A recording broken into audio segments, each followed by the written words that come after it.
Government priorities have been known to shift. In recent years, housing policy in BC has swung from looking at taxation to development to immigration, often without a cohesive strategy. And without one, all these efforts may be doomed to fail before they even get off the ground. That's why all levels of government would benefit from adopting a single guiding principle: more housing completions each year than the last.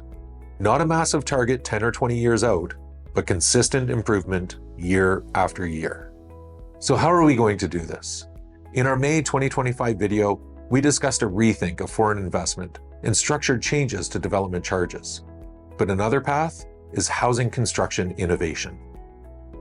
And to me, that means offsite construction. Offsite differs from traditional construction, where a lot is selected and a home is built on the spot. With offsite, most of a project's construction is done in a centralized location and brought to the site complete. Offsite projects can take many forms and come together in a variety of ways. From the creation of huge beams and panels used to form an external structure, to more fully constructed units that come together like large Lego blocks.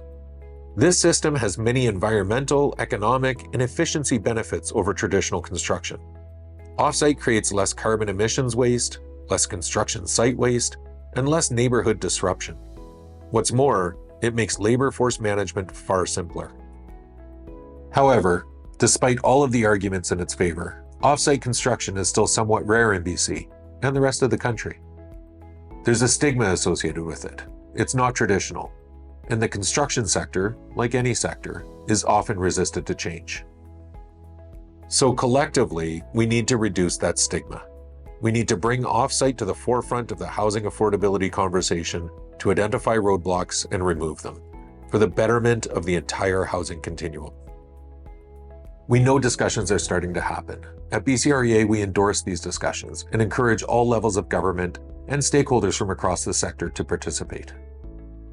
Adoption won't happen overnight, but when it does, we'll be on our way to the kind of housing completion numbers we all want to see.